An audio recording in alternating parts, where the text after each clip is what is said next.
राजधानी दिल्ली के बुराड़ी क्षेत्र में एक महिला जिसके पति की कुछ दिन पहले ही मौत हो जाती है, अब उसकी लड़की भी बहुत ज़्यादा बीमार होने लगती है। उसे लगता है कि कहीं ये अपने पापा के वियोग में इस तरह से बीमार तो नहीं हो रही। वो हॉस्पिटल दर हॉस्पिटल बदलती रहती है, लेकिन बच्ची को कहीं से भी कोई आराम नहीं मिल पाता। उसके बाद ये दिल्ली के एक बड़े हॉस्पिटल में जाती है और वहाँ जाकर अपनी बेटी को एडमिट करा देती है। वहाँ पर डॉक्टर साहब आते हैं और मानसिक चिकित्सक को वहाँ बुलाया जाता है, जो लड़की की लगभग 3 से 4 घंटे तक काउंसलिंग करता है। और 4 घंटे काउंसलिंग करने के बाद वहाँ पर पुलिस वालों को फ़ोन करता है और नज़दीकी पुलिस स्टेशन की एक गाड़ी जो पूरी पुलिस से भरी हुई होती है वहाँ पर पहुँच जाती है। और जब बेटी के बयान दर्ज करती है तो होता है एक इतना बड़ा खुलासा। दिल्ली का एक इतना बड़ा अधिकारी जो इस लड़की को खुद मामा बनकर अपने घर ले जाता है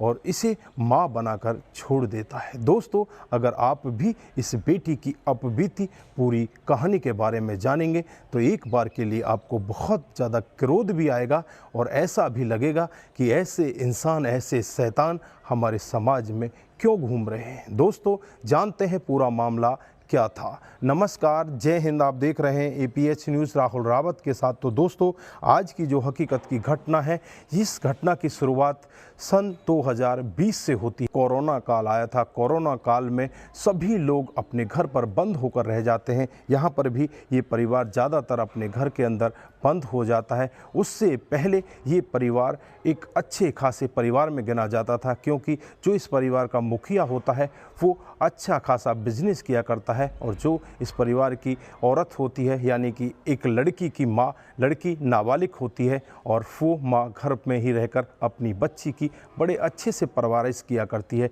धीरे धीरे ऐसे ही कामकाज चलता रहता है और कोरोना की मार सबको झेलनी पड़ती है। और इनको कोरोना की मार के साथ साथ एक और मार झेलनी पड़ती है। कोरोना ने तो इनकी कमर तोड़ ही दी थी, क्योंकि इनका बिजनेस ठप हो जाता है, जिस वजह से ये रोड पर आ जाते हैं। और 1 अक्टूबर 2020 को इनके साथ में एक और बहुत ज़्यादा दुखद घटना हो जाती है।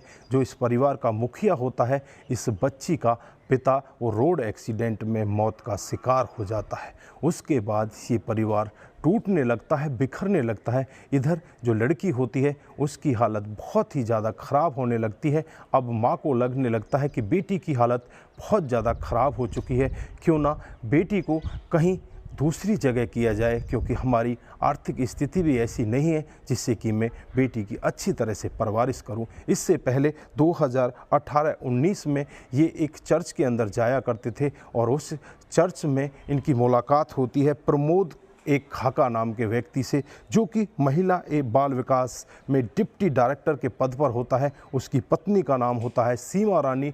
इन दोनों परिवारों की मुलाकात इस कदर आगे बढ़ जाती है, दोनों एक दूसरे के साथ बिल्कुल ऐसे हो जाते हैं कि समझो एक दूसरे परिवार के लिए बने हों। इधर जो परिवार होता है प्रमोद एक खाका का, सामने वाले परिवार को बड़े अच्छे से अपने साथ रखा करता है और उस परिवार की जो औरत होती है उसे अपनी बहन बोला करता है। यानी कि जो बच्ची होती है 14 साल उस समय उसकी उम्र होती है, उसको वो अपनी भांजी बुलाया करता है। उस बेटी के साथ बड़े अच्छे से रहा करता है। और अक्टूबर 2020 में जब इस बेटी के पिता का देहांत हो जाता है, उसके बाद इसकी माँ को लगने लगता है क्यों ना उस मुँह बोले भाई के पास अपनी बेटी को छोड़कर आया जाए, क्योंकि उसके पास धन दौलत की कोई कमी नहीं है। बेटी की परवरिश तो अच्छे से हो जाएगी, तेरा जैसा भी गुजारा होगा तो देख लेना। भगवान के ऊपर अपने आप को छोड़ देती है। और उसके बाद माँ अपनी बेटी को अपने मुंह बोले भाई के घर कर आती है। भाई भी बहुत ज़्यादा खुश होता है और कहता है कि बहन, तुम्हें चिंता करने की ज़रूरत नहीं है, ये मेरी भांजी है और मैं इसके साथ बड़े ही अच्छे से बर्ताव करूँगा, आपको चिंता करने की कोई भी ज़रूरत नहीं है। धीरे धीरे ऐसे ही समय बीतता रहता है और समय आ जाता है 16 जनवरी 2021। उस दिन इस लड़की का जन्मदिन होता है। अब माँ तुरंत ही अपने भाई के घर पहुंच जाती है और अपने भाई से कहने लगती है कि आज मैं अपनी बेटी को अपने घर ले जाना चाहती हूं, क्योंकि आज मेरी बेटी का जन्मदिन है। अब माँ उस बेटी को अपने घर ले जाती है और घर ले जाकर उससे बातचीत करती है। इधर बेटी उससे बात करने के लिए तैयार ही नहीं होती।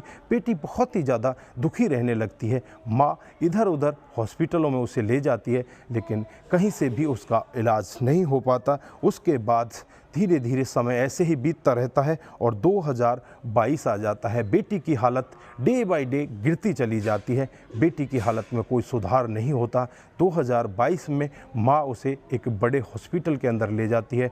वहाँ जाकर जो मनोचिकित्सक डॉक्टर होते हैं उस लड़की की काउंसलिंग करते हैं और लगभग 4 घंटों की काउंसलिंग करने के बाद जो वो खुलासा करते हैं वो इतना बड़ा खुलासा होता है जिसे सुनकर हर किसी व्यक्ति की छाती फट जाती है। दोस्तों, वाकई में ही जो लड़की 14 साल की उस समय होती है, नाबालिग, उसके साथ में लगातार एक बार नहीं बार बार उसके साथ में उसके मामा ने दरिंदगी की थी, उसके साथ में रेप किया था और वो लड़की 4-5 महीने के अंतराल में ही प्रेग्नेंट भी हो जाती है। उसके बाद इस सब के बारे में उस घर की मालकिन सीमा को भी बताती है। सीमा फिर उसे अबॉर्शन की दवाई ला कर दे देती है और अबॉर्शन की दवाई लाने के बाद उसका गर्भपात करा दिया जाता है। उस लड़की के साथ उस घर में इतनी ज़्यादा दरिंदगी होती है। दरिंदगी करने वाला कोई और नहीं, महिला एवं बाल विकास का डिप्टी डायरेक्टर होता है। दोस्तों, सोचने वाली बात कि जो रक्षक है वही इतना बड़ा भक्षक बन जाए तो हमारे समाज का क्या हाल होगा। दोस्तों, उस लड़की की हालत इतनी ख़राब हो जाती है, वो लड़की हर किसी व्यक्ति से डरने लगती है। ऐसा लगने लगता है कि अगर कोई दूसरा व्यक्ति भी तेरे साथ बात करेगा वो भी तेरा इसी तरह से इस्तेमाल करेगा, वो भी तुझे इसी तरह से यूज करके छोड़ देगा। वो लड़की बहुत ही ज़्यादा रोने लगती है, घबराने लगती है, चीखने लगती है, लेकिन उसे कहीं से भी कोई मदद नहीं मिल पाती।